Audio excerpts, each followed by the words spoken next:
Far too often, immigrants and their families who are trying to win I-601 hardship waivers fail, not because they don't have a good case, but because they don't know what evidence to prepare, and they don't know how to prepare that evidence. It's not that they don't have a bona fide hardship and that there will be serious suffering. It's that they don't present their case adequately enough to the government. In this series, we're breaking down how to share this evidence with a court or with an officer when it comes to presenting your hardship waiver. If you haven't seen the first video in the series, I'd recommend that you click back. That gives you a general overview. That's sort of looking at the issue from the tree standpoint. You're out in the sky and you're seeing the various structure. In this video, we begin to break down the details so that I can show you how to use these secrets, these 4 secrets, to develop your case in a way that most people do not, and in a way that's going to bring you closer to success and the ability to live with your family in the United States forever after. So let's just dive in and get started right now. There are 4 components as we discussed in the first video. There's the how. How should you present the evidence? There's the who. Who should you presenting evidence about? There's the what. What type of evidence you should be presenting, and the why. And why you should take a storytelling approach to presenting your evidence. That's secret number 4. We're going to cover that actually in the next video. In this video, we're going to cover the first 2 secrets. How to approach hardship waiver cases. The way I often get cases after the fact, I'm an appellate attorney, and so I get cases a lot of times after people have been denied or they're about to be denied. And individuals come to my office. For instance, when I first opened my Riverside office, the second day or so, a gentleman came to my office. He was distressed. He was depressed. He was sad. He was lost. His wife had went to her interview abroad, and she had presented the waiver that was prepared over here that she was told she would need to prepare, and the waiver was denied. When I asked him what went into the waiver, he had no clue. When I asked him, can you just give me what types of evidence you put in there? He knew very little. He told me he had been informed that since he had 3 children and that he had been working successfully in the U.S. for a long time, that they had a good case. Well, that's the problem often in 601 waiver cases where individuals have lost. I hear it all the time, and it's very frustrating because people are told they have a good case. There's a difference between a good case and a winning case. And although you can never really guarantee a winning case, you can make a good case greater, stronger, and more likely to succeed. And that's what we're going to be teaching you in this series on evidence, on how to present your evidence. So secret number 1 has to do with the concept of hardship, which is built around extreme hardship, not ordinary hardship. Ordinary hardship, average hardship, you're going to lose. Extreme hardship, as I often tell individuals, is what you have to show to win. So what's extreme hardship? Well, extreme hardship is really one of those concepts that is in the eyes of the person reading your story or listening to your story. Focus again on the story. But they hear your story, they hear another immigrant's family story, and one they think is stronger than the other. And the one that's stronger is the one that's inching toward being called extreme. The law says most hardships cases fall into the average or ordinary category. Now, As I noted in the first video in this series, I don't buy that. I don't buy that any case is ordinary. I don't buy that any family story is ordinary. I don't buy that any hardship case is ordinary. But there's a difference. It's not that the case is ordinary, it's that the evidence is ordinary. And that's the difference. The better the evidence, the stronger the case, the more likely you are to win. So let's take this individual came to my office, or takes someone, even one that called this week. Similar case, a couple of children had worked for a while, and they went somewhere to prepare a waiver, and the waiver was denied. Fortunately, in this instance, the individual this week was doing the waiver from this side in the United States, and the spouse hadn't left yet. And they had been issued a request for evidence, which means they have 30 days to respond. So we went through it. How many pages, I asked him, do you have in your hardship packet? He had 20, 30 pages. And I told him, did you have any declarations as to what you're going to suffer if your wife can't return and what she's going to suffer if you can't return? Oh, yes. And who wrote it? We did. Did you have any guidance? Oh, no, they just told us what to write and explain. And I said, how long was your statement? Page and a half. And your wife? Oh, it was also less than 2 pages. And they told you that was enough? Oh, they said, yes, those were good hardship letters. Hardship letters are never good enough. It's the hardship packet. It's the evidence. And so I continue to proceed. Did they tell you what you needed to win a hardship case, what you needed to prove? And he said, well, they said I had a good case. I have, a few children, and I've been working a while. I receive a good salary, and my wife doesn't get in trouble. And that was enough to win. And they said, well, it's a good case. And I said, but it's a good case. And I said, based on my observation at that point, yes, he has the makings of a good case. He has the rudimentary first steps toward developing a good case. But where's the evidence?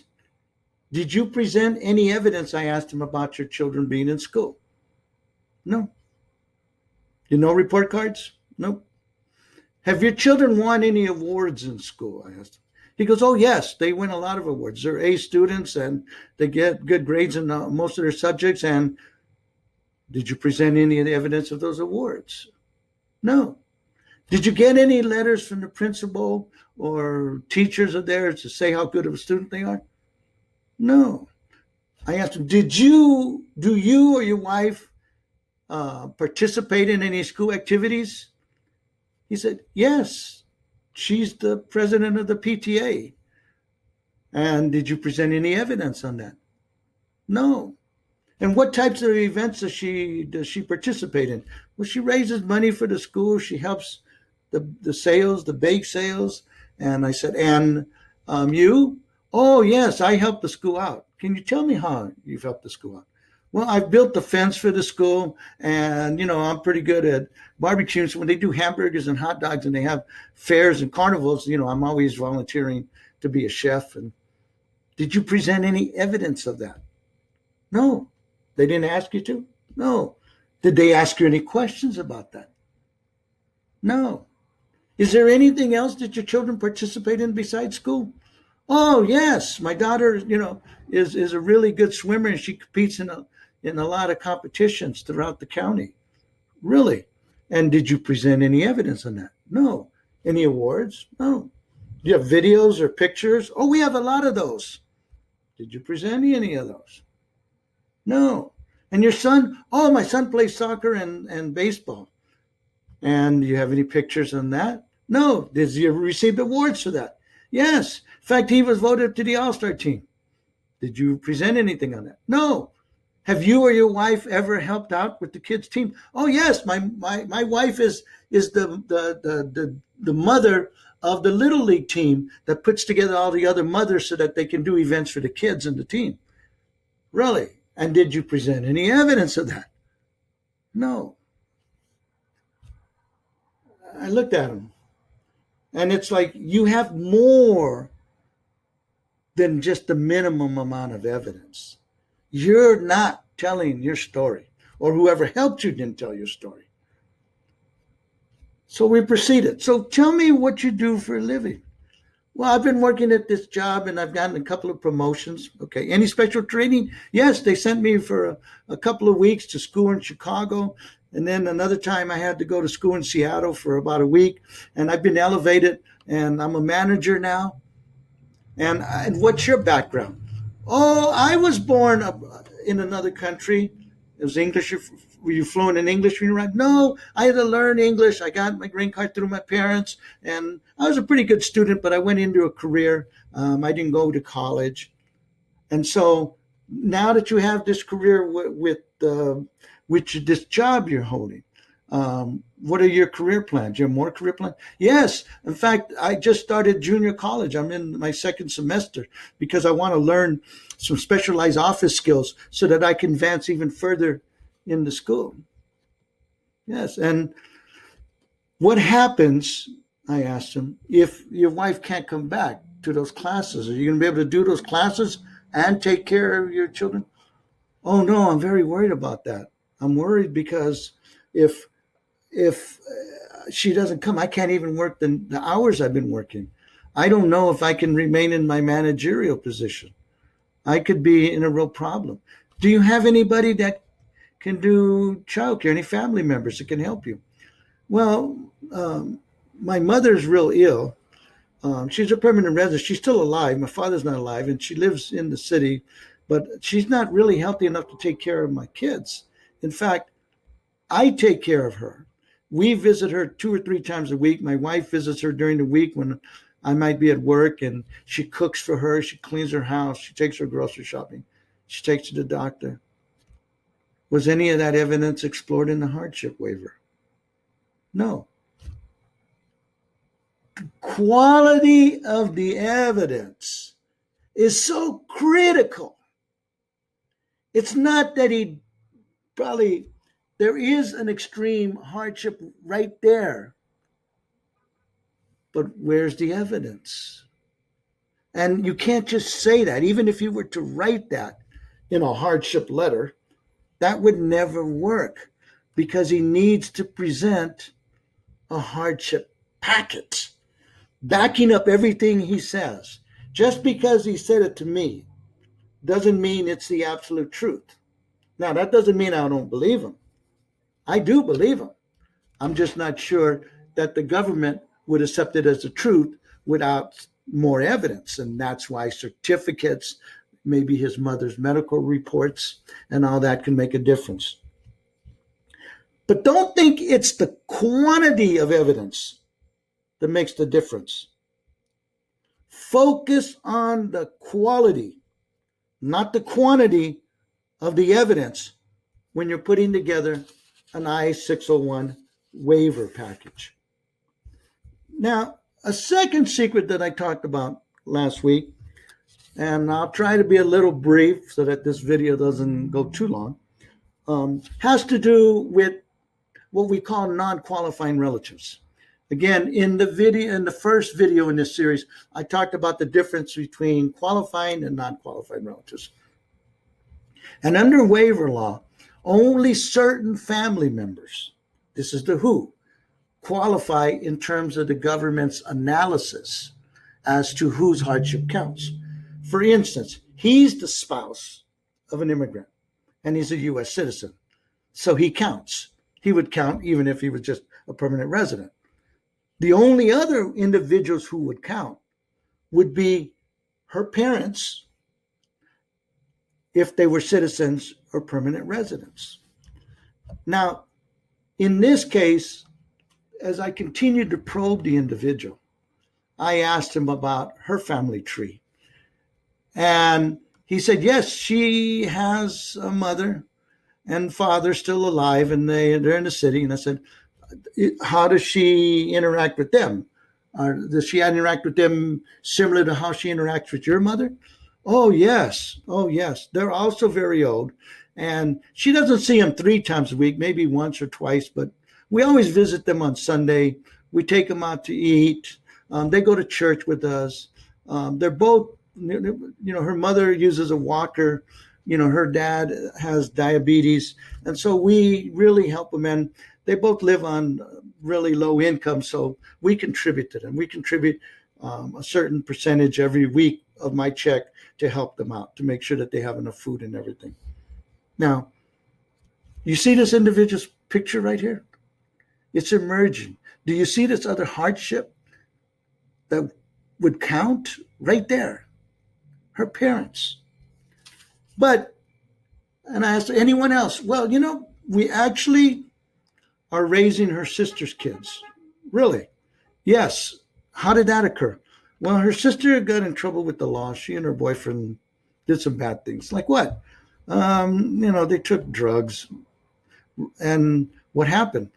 Well, they lost their kids. They went to court. And it's a juvenile court? Yeah, juvenile court. And so we stepped in as the uncle and aunt, and the court did an investigation on us. And they said that, yes, we could take care of the children. We could be the guardians. And I said, so you're the guardians? Yes. Proved by the court? Yes. Any evidence on that? No one asked us about them. And so these children, how many are there? There are 2. How old are they? One's 13 and one's 11. And they live with you? Yes. You fully support them? Yes. And how are they doing in school? Oh, they're doing very well. Now, they've been with us now about 3 years. And at first, they had some behavioral problems. But over time, they've evolved. We, helped get them into therapy and counseling. And they're doing very well now. And they really love their school. I said, are they in the activities? Oh, yes, they're in activities. The boys on the football team and the girls in drama. And she also loves to read.